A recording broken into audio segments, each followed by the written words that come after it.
everyone. Thanks everyone for joining us today here at Alibaba.com UA Sellers and one of our live talks. Today is really special since we have a really special guest with us. She's an expert in sourcing. So I'll be introducing her in a little bit.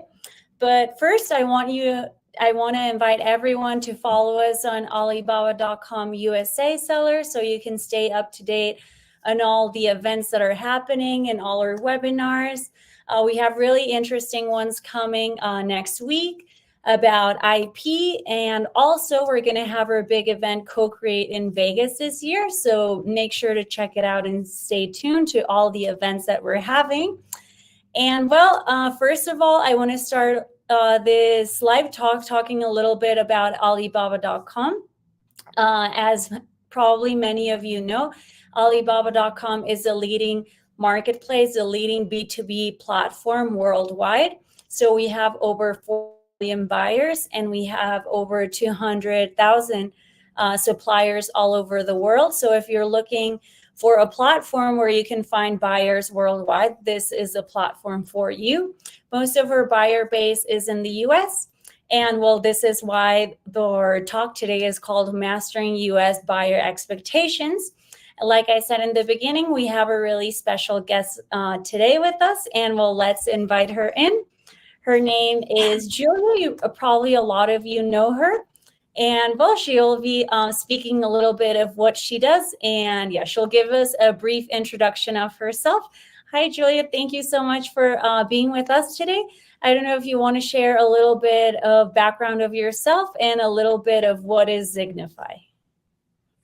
Morning, or wait, where are you? You were in West Coast, US. Yeah, right? So for you, evening. Yeah, West Coast, San Francisco. Yeah. Yeah. So morning to everybody. For me, morning at 7 a.m. I'm in Singapore. I'm here for a trade show. So for me, it's a good start to a day, right before a 10-hour working day on feet.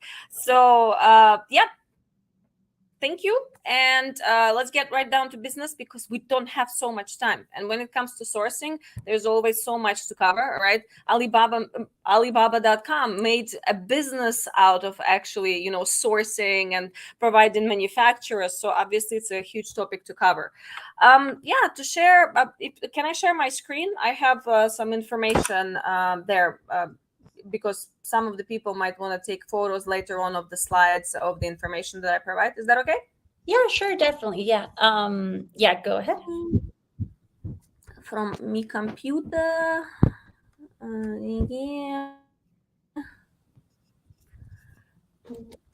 There. So meanwhile, Julia is an expert in sourcing. So, this is a person. Just make me sound old when you say expert. That means, in the world, people say you need to cover about 10,000 hours to become an expert in something, which in my opinion is incorrect. But I have been working in sourcing for the last 19. Oh, that's the wrong slides. Okay. I'll just go with the flow with myself. So I've been working in product sourcing for the last 19 years. I spent 9 years in China, but I actually first came to China in 1993 when I was a baby. And after that, I lived in Singapore, and I've been based in Germany since 2017. I accidentally started a product sourcing business. I always worked in product sourcing, but I accidentally started a product sourcing business, and that business basically turned into what I have right now, which is Zignify Global Product Sourcing. We have about 60 plus women on our team, and my husband, he's the only guy. And we help customers navigate many different horrors of the sourcing world. Maybe horrors is not exactly the right word, but for some of the people who are trying to do sourcing on their own, that is exactly how it feels.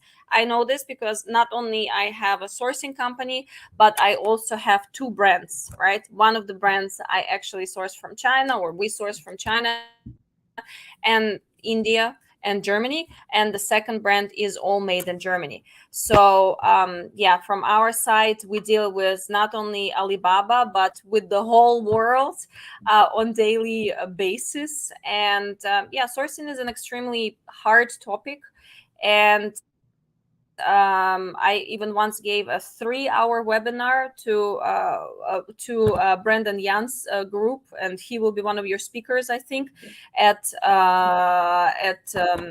the Las Vegas, right? Yes, At the that's Las okay. Vegas conference. Yeah. So I gave a 3-hour webinar, and people were actually still left at the end who were listening to me, which is quite scary. But yeah, we wanted to talk about sourcing. So you had a few questions, and whilst you're asking those questions, I'm going to share the correct presentation so I can answer those questions. I found it. Okay, great. Well, yeah, just so everyone knows and is aware, so I got all these questions based on everything that like sellers have been experiencing, how to like stand out, what are buyers looking for, and all this. So, like in this live talk, you'll get the real life experience here with Julia, like for what she is looking for, what she finds maybe off putting when she looks at a supplier, and what are like some of the green lights and all of it. So, yeah, right now, here, these are the slides, right, Julia? Yeah. Oh, yeah, you can see them. Wonderful. So, yeah, the first thing is basically, hello, my name is, right? Look, we need to understand that I'm not only going to be talking about myself, but about the experiences of all of our customers.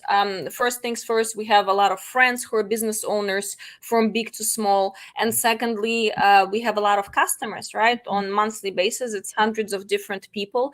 And before they come to us, we communicate with them and see what problems they have. Not only I communicate with the people, with the customers of Alibaba who are going there and who are trying to purchase the products, but I also communicate with the manufacturers. For example, in May, I was in your headquarters in Hangzhou, and I was giving a presentation to about 600 suppliers. And I'm asking them the basic questions, and you can see the gap, a little bit of a gap there is on both sides, right? And that gap is due to, first things first, we need to understand the cultural differences. People think it's price, people think it's quality. No, it's cultural differences, right? You come from US, I come from Russia. We have and plus the age and generational gap, and we have very different things on how to do business and how to do business in the right way. And China versus US, so manufacturer versus the buyer, is no different. When you go to US, the culture is very different. I am Russian who lived in China for many years, in Singapore, who travels the world. I went on a motorcycle from Singapore to Germany in 7 months, overlanding. And every time, and I live in Germany, I live in Europe, I travel all the time, but I come to US, I'm shocked each and every time, like, how can this be? So this is one of the bigger things, and one of the points, right, that people are expecting, the customers, right? They come to you and they say, we want great price, we want amazing quality, and we want it to be delivered yesterday. This is literally the expectation of each and every person. And sometimes when we drop the projects to our managers, they ask me, Yulia, when you need it done? I'm like, yesterday. And they're like, okay, then we will try to deliver at least something today. So these are the main points that people are kind of actually covering. And this is not wrong, but this is underestimating. And that is not the mistake of Alibaba or anybody else. This is just a learning process, right? When I'm starting in a new profession, because if you're starting a business and you're starting to do sourcing on your own, you're literally starting a new job without having been trained for that job. People never look at it because you're an entrepreneur and you got to wear all of those different hats, and you're not even thinking like, oh my, I actually don't know anything about it. And when you realize it, you start getting courses. For example, right, you guys will have some free courses for female entrepreneurs, starting like educational things, starting in September. I will be participating in that as well, and we'll be teaching people what to do with the business, etc., all of those things. So you, all of the people who are trying to do sourcing on their own in the beginning and just kind of dipping their toes, please get some information. First things first, get some information online there if you're sourcing from Alibaba, directly from Alibaba. They post content, attend webinars, learn things, because you need to have some basic knowledge. Basic, right? Because without it, there's no way you're going to move in the right direction. Most of the people we see when we do they start with Alibaba and they say, oh my God, I don't know why they're sourcing agents and agencies. I go on Alibaba, I do everything myself. And then, 2 hours later, I already ordered the sample. And that's when the problem starts. Right? They try to order the sample because they currently went only through these 3 points. They went through price, they went through quality, they went through delivery time, but they neglected to mention anything else. So, what do we actually need to look at? In addition to the things that I've mentioned, is basically this. You need to take, as an entrepreneur myself, I understand the rush of starting a new business. My husband, he gets about 1 million ideas per second about a new business, and I have to tell him, whoa, slow down, slow down. Like in a lot of movies or something, they show that people take some kids drugs in order to stay up and all of this. He doesn't need that, right? I need to calm him down. And when we get this new idea, we want this now, right? We're the society where we want this now. We need to calm down, we need to take a breath, and we need to take a step back, and we need to actually understand a few more things about the manufacturer. So how reliable and consistent they are. How do we understand it in the first stages? There are such possibilities. There are ways of asking the right questions. So one of the things, for example, we like to do, well, we have people on the ground in China, but if you don't have people on the ground in China or whatever in the world, you are sourcing, right? Because on Alibaba you can also find manufacturers in other different countries. One of the things is give them a video call, an unscheduled video call to the person with whom you're talking to on the other side, and say, hey, how are you? Make sure it's daytime, right? So please be respectful of the culture and the time differences. So make sure it's daytime, it's not a weekend. Have the person's WhatsApp or WeChat for China, or QQ also for China, and give them a call and say, hey, can you please show me around your office? I would love to see how big, how small you guys are, and would be great if you would take me to the manufacturing facilities as well, and just take me through the production line. It's important for a few reasons, because first of all, you can see, oh, the person is not actually pretending to be somebody else, and they're actually there and they're actually working. And one other most important thing, that is most important for me, is that you potentially can see what is visible on the production line, right? So you can see maybe what other products are being produced on the production line, and who are they producing them for. So that's a big thing for sure. Okay, great. Yeah, thanks, Julia, for giving us this introduction.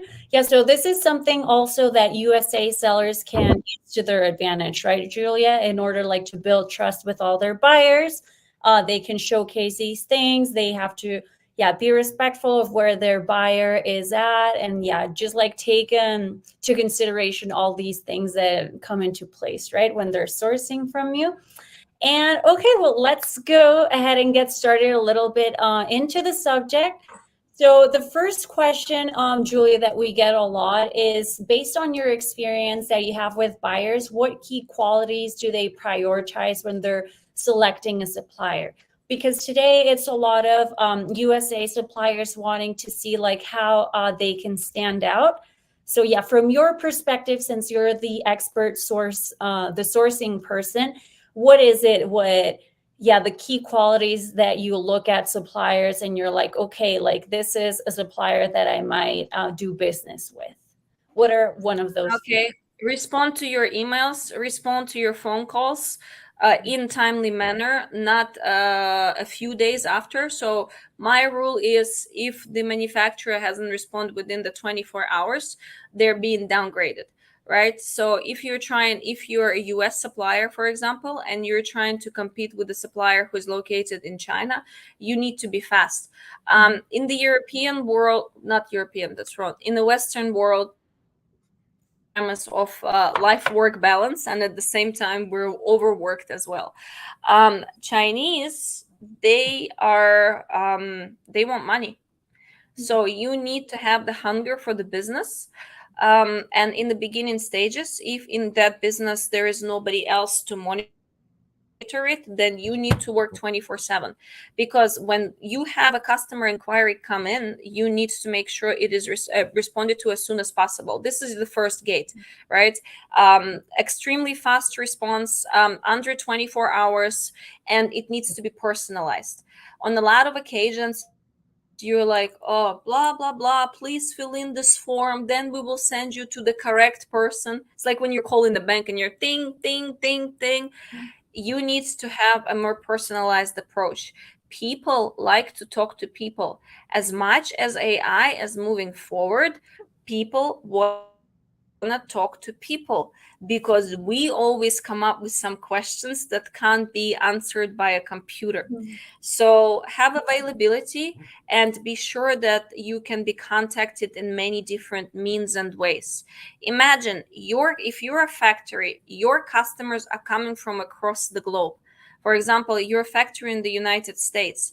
And so, Samara, if you were to contact a factory in the United States, what would be the way to do it? How would you do it?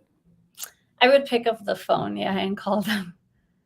That's one of the things, but this is not enough. You're in US, but other customers might not feel that in their country it might be very different. If you come to Asia, we're talking outside of China, you take Indonesia, you take Singapore, you take Malaysia, it's all WhatsApp. Nobody calls over the phone. You call over WhatsApp, or you got a pop-up button on your website, and you tick, tick, tick, tick, tick, done. Yeah. So you need to make sure that you have different means of communication, and it's not only a phone number or an email, or also it needs to be an inquiry form. It needs to be maybe a chatbot on your with a live person sitting there on your website, etc., etc. Because you need to cater not only to people in the United States, but outside of US as well, because you need to grow your customer base. Easy. Exactly. Well, yeah, just a little bit takeaway, and then for all of our USA sellers is that you have to respond within a time frame of less than 24 hours. And this is actually what Alibaba ranks you on. So if you're a supplier on Alibaba.com, if you're responding within 24 hours, you are going to rank higher compared to other suppliers that may not be responding in a 24-hour period. So yeah, thank you, Julia, for that. That is really important. A key takeaway for the people that are just joining us right now, you have to respond to your inquiries within 24 hours. Okay, yep. Another really popular question that we get a lot is how U.S. buyers typically assess the quality of products from suppliers, and what evidence do they find most convincing? Quality control. So you need to understand that people, thank God, are becoming they are in a rush, but they want to make sure that the money that they're investing, because everything's so expensive and today they're investing is paying for what they actually bought.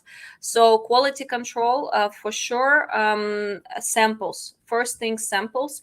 So if the buyer doesn't have an opportunity of actually coming to the factory, or you don't have an opportunity of sending the sample, on a lot of occasions they will, or we will, request the videos of the samples. But most of the time we literally ask for the samples to be sent to our quality inspectors. They check and they do a full report.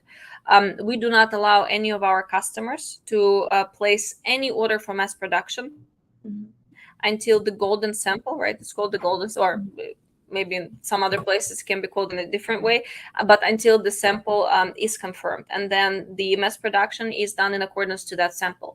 If the products are a little bit of a larger volume, maybe it can be a piece of material that can be sent. Maybe it can be videos, or maybe an inspector can be sent. If it's some sort of machinery, for example, an inspector can be sent into the factory to actually check the quality of the goods. It's the customer's prerogative to, and they of course pay for the shipping of the samples and everything, so that's not a problem. But be prepared that the potential customers don't have 100% trust in you. This is a relationship. This is a partnership. This is a marriage. This is a little family that you're building for hopefully a very, very long time. So treat it as such. You need to court, right? So you need to take I'm not, well, you can take them out for dinner and stuff like this, but you need to have kind of a date period, a dating period. So yeah, quality control is done on the samples for sure, but these are the basics. Some people might forget about this. So if you're a factory and you have a potential customer coming, my suggestion, give value and tell them, hey guys, you should see the sample before placing an order for mass production, because then the person will have a lot more trust in you and in your business, because you're truly really trying to help them. When you're trying to, for the lack of a better word, screw somebody over, this will bite you in a tushy. But when you're trying to help them, you will build a lot more trust. And if you're a reputable business, you have nothing to be afraid of. Easy. Great, thank you, Julia. Well, yeah, as you know, like all US suppliers always try to push to send that sample. So as Julia explained, so that way the buyers can have more trust with you. Okay, so that's a really great point. Now we're going to get a little bit into certifications and compliance with US standards. How do US buyers look at this? Why do they think it's like so important, all the certifications and compliance? And what advantage would you say that US suppliers have compared to like other countries? And we need to understand that it has nothing to do with the customers, with the buyers looking at the certification. It has to do with platforms where they're selling. For all they care, they don't care about, most of the buyers, they don't care about certification. You have buyers who, for example, like to do like ethical clothing, right? And they, or ethical manufacturing, so they know the people who work at the factory in India are protected. But if the manufacturers are located in India, you have some basic labor laws in place, and they feel a lot better about this. Plus, if you're manufacturing in US, the premise is that manufacturers already know what certification they require. However, it's not always the case. And we also need to understand, for example, if a person wants to manufacture in the United States and then later on sell it in Europe, they want to have shown made in US, but they want to sell it in Europe. It's not always possible, because US regulations on many things are not as good as Europeans. Take for instance M&Ms, right? Little round candy thingies. If you will look at the list of ingredients for M&Ms in USA and M&Ms in Europe, you will see a difference. The M&Ms in Europe contain certain ingredient that is deemed dangerous and deadly in Europe, and it is illegal to use it in any food products. But in US, it's there. So compliance is important, and compliance is set by the regulatory authorities. And a lot of people sell on Amazon, right? If you look at Alibaba, you guys have a lot of people who sell on Amazon, and Amazon says, okay, you gotta upload this certification. So it is a buyer's must. This is why they also hire companies like us, and we do compliance. We tell them which certification they require. Things change on the market, and you need to adjust to it. But now another thing, why people are using certification, is basically to have a USP, a unique selling point, and differentiate themselves from the crowd. 10 years ago, people would go and say, and you can see still a lot of those YouTube videos, hey, go buy a product for $1, sell it for $20, and you will be a millionaire within a month. So buy the cheapest product fast, etc., etc. And now the situation is different. People who want to make money, they go into, and they already understand the market, they go into more complicated products that are more expensive, products that have more certification. Why? Because it's higher barrier to entry. Meaning, if you have the money to do this and to work with a supplier in the US, it will be more expensive, but it will say made in US and the product will be unique. They will go for this. And others who don't have the money and who don't have the have that knowledge, they will lose out and they will make some money, but not not as much as you want to. So certification extremely important, crucial. But my suggestion is also, if you're, for example, a factory, a manufacturer, that also make sure that your products are compliant in Europe, because again, compliance there is higher. If you look at Japan, in there it's even higher. And make sure to promote this to the customers as well, to people who would like to manufacture, because it is important. And even those who shall sell through Shopify, they also start using those things. If you look at our products, the second products we do is skincare, and it's all made in Germany. Our manufacturer, we already knew what we needed, but one of the points that we were checking, we came to our manufacturer and said, hey, can you tell us what do we require, what do we need to do, certificates and everything, because we wanted to check how knowledgeable he is. He knew everything. We're like, okay, awesome, we can proceed after samples and everything. Yeah. Great. Okay, and now we're coming to another one that's like kind of like in this context of nearshoring. Since you're like in contact with all these buyers, Julia, I want to know if like you've observed maybe a demand for products that are coming from U.S. suppliers or Mexico suppliers. Yeah, what are your thoughts on this? Are people trying to approach more from, yeah, from like countries that are closer to them, or how is this looking on your side? Of course, like you said yourself, concept of nearshoring, I've been promoting it for like 3 years now, and a lot of people are completely mesmerized by it, and others like, oh yes, let's do it, and others like, nah, it's not gonna work. Both of them are right, or wrong, whatever way you want to look at it. Nearshoring is extremely important for many different reasons.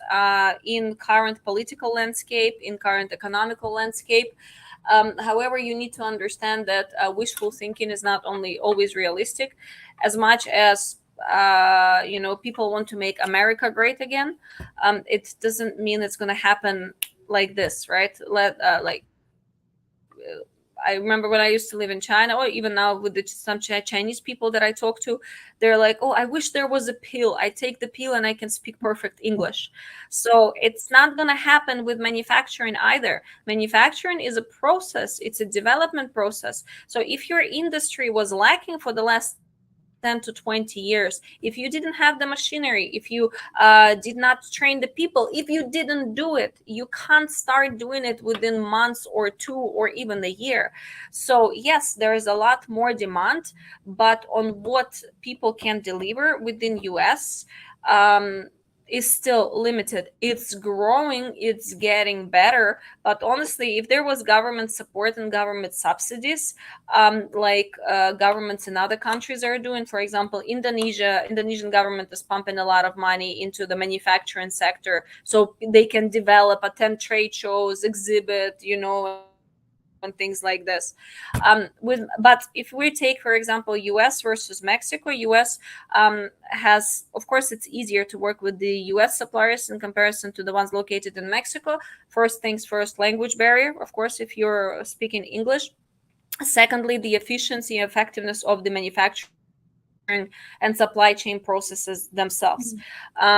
Because they have, in US, there is a little bit more structure to what is being done, whereas, and communication between different factories who might potentially be producing different products.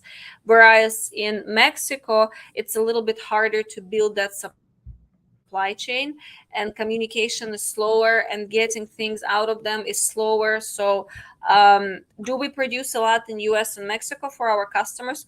Yes, we do. But US will be easier than Mexico. A lot of people are considering it because we, of course, need to look what we call the Trump tax, right, up to 25%. And he said that if he's back in power, or when he's back in power, that he will slap even more import taxes on the products that are coming out of China. That scares people a lot. So they're already trying to change now. So those people who can change are trying to change.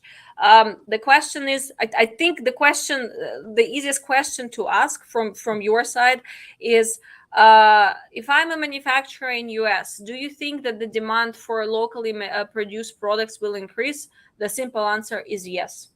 It's just the beginning. of the renaissance period of manufacturing in the United States. So if you have ideas of what to manufacture, if you have money, if you yes, do it. People are coming, but you need to be there to do the basic things, like have a website, like attend some trade shows, maybe make some webinars, make some content online. Because if you are not seen, you're not there. Nobody is going to come to you whilst you're sitting quietly in the corner because, oh, but I'm a manufacturer in US. No, you got to work your tushy hard and like off and, to be seen and noticed more than the others. Simple. Yeah, definitely. So, a way to start is like selling on Alibaba.com. Like I said in the beginning, we have over 40 million buyers. So, this is maybe the start to you entering the digital world, to having all eyes on you from all over the world so you can start promoting your products. This is a great way that you can enter this market, and yeah, that you can showcase your products to the world. Okay, so we're coming towards the end, Julia. So our last question here that I gathered is, how U.S. buyers are perceiving the advantages of sourcing from U.S. suppliers and Mexican suppliers based on your interaction. So just to simplify this question, what are the benefits that your buyers are What they're looking at. Yeah. Yeah. Proximity, like of course they try to get the price lower than, for example, in other countries. A lot of people think, oh, Mexico is cheaper than China. No, it's not. Why would Mexico be cheaper than China? They're not cheaper. Look at their hourly salaries. So a lot of people underestimate this. And one of the things that people lack to understand in the differences is the level of equipment utilization. So in easy language, the more machinery you have as a manufacturer, the better economies of scale you have, the more you can stretch them, and the lower price you can offer to your customer. We have transferred a lot of our customers, for example, for chemical products and things like this, laundry products, right? For example, from China to Switzerland. We try to transfer them to US, but US, no company in US has a machinery for that product. Now they're like, oh yeah, but we're buying and we will start like, manufacturing in, this was like 6 months ago, and they will start manufacturing in September. The first and the only factory in US, and the same goes for Canada. So as much as I want to transfer them to US because that's where they sell, I can't, because there's nobody's doing it. So the perception is you get better quality in US. Mexico, you get, it says made in Mexico rather than made in China. You get the proximity in terms of delivery. Of course, it's a lot faster, and your shipping is a lot cheaper in comparison to it coming from Southeast Asian countries or from China. And you get a faster turnaround. So for me, that is one of the most important things, to be honest, because if I place an order in the United States, and I can, for example, have my goods start selling 2 or 3 weeks directly after I actually paid for the order. That's quite a fast turnaround. That means I have my capital, and with that capital, I can increase my and grow my business basically. So those are the major points. Of course, they look at price, and we always tell them you're not gonna get the price as cheap as in China, but you need to take into consideration shipping cost, import taxes, right? Then it evens out, or sometimes it's even lower than in China if you take all the comparisons. And shipping times and financial turnaround. Those are kind of the most important factors, like on the top. Later on, it's also, time zone. I can go and visit. I can fly to Mexico, have a little bit of a holiday, and have a company expense, right? Or I can go and visit a different state in the US. So those are the major things. Great, definitely, Julia. Thank you so much for all the valuable information. And yeah, just to close a little bit of this, a few of the highlights that Julia mentioned. Just to make a brief review, is that you have like the time difference, right? If you're a supplier based in the US, you can have a better approach since you're basically on the same time zone or maybe only 3 hours difference. Also, you're in the same country, same language, and also for your cash flow, right? It can be better. So yeah, I'm encouraging all US suppliers to start selling on Alibaba.com. It is a great platform that a lot of people still don't know about, that they can also start selling, because I know a lot of people use it for sourcing, but a lot of them still don't know that they can sell on the platform. So yeah, that would be all for today. I don't know, Julia, if you want to say a little bit more, if you want to put your QR code so people can go to Zignify if they have questions about sourcing. Here we can display it. Sure. Okay. I had it in the last slide, I think.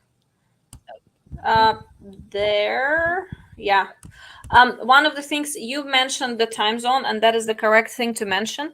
But one of the things that I would do, again, what we're trying as a manufacturer, you're trying to have a diversified as anybody, as any business, you're trying to have a diversified customer base. So if one base goes belly up, then another base can support you and sustain you and grow you. So one of the first things that I would do if I were to start selling as a supplier on Alibaba, which I did when I worked for a company back in China, right? I said this was 2011. I set up everything. You need to make sure, take the time, take the effort, upload the photos, do the proper keywords, do everything. That's the first thing. And secondly, hire a person on a time zone that is completely different from yours in the times when you can't work. For example, a person located in Asia. This can be in India. This can be in the Philippines, right? There are a lot of Filipino VAs out there who will be covering a time zone that is completely different from yours, because you will have inquiries coming not only from the United States, but from different countries. And if they will have to wait until you're awake and they're already going to sleep, this is already bad customer service.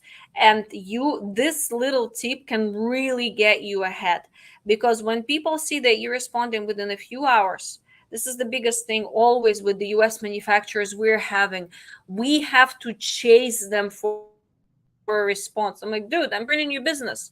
But no, maybe they have enough business or nobody is monitoring anything. So cover as many time zones as possible. This will really, this basic thing can really help you grow your business. Great. Easy. Great. Thanks, Julia. Yes, this is an excellent tip. Thanks, Julia. She always has so much knowledge. And yeah, like 40 minutes is not enough to share everything. So don't worry, we'll most likely have you soon in another talk or webinar so we can get more into every single detail. But yeah, this is an excellent tip. But yeah, let's no problem. yeah, thank you, Julia. So yeah, let's just wrap up everything. I don't know if you want to say a few words before we finish this, Julia. Stay strong. Business is tough, but people say, oh, today business is tougher than it was 10, 20, 100 years ago. Business is always tough. Times are changing, businesses are changing. Only the ones who if I'm more knowledge, more persistent in your business than others, this is how you get ahead. Yes, life work balance is important, but in my opinion, personal opinion, it comes after a lot of hard work. For example, right now, I'm traveling, I'm attending a lot of trade shows. I'm in Singapore, then I'm flying to Jakarta, then Brisbane, then Manila, then back to Germany, then Korea. I'm investing now, so later I can have my life balance. So stay strong, and always, if I think it's important to find other people to communicate with, who are other business people, because you need the psychological support. So this is very important. This is one of the things I would suggest as well. Find the counterparts or people in crime, kind of the same like you. Yeah, and good luck. Great. Thank you so much, Julia. Well, now you know, if you're interested in buying, if you're a supplier, a manufacturer, you can start selling on Alibaba.com. And if you're interested in sourcing, you can always reach out to Julia. What is the best place to reach you? Through LinkedIn, Julia? Me, LinkedIn, yeah, it's like my name, Yulia Blinova. That's perfectly fine. I will try to respond. Again, many different. I do follow the rule of my own, what I gave, like answer under 24 hours. So yeah, important. Okay, great. Well, thank you so much, everyone. Thanks for tuning in for today's live talk, and we'll see you for the next one. Don't remember, remember to Don't follow remember. Alibaba USA Sellers on Facebook, LinkedIn, YouTube, and Instagram. And also stay up to date on all our events on us.alibaba.com. Thank you, everyone. Have a great day. Goodbye. Bye. Have a great day.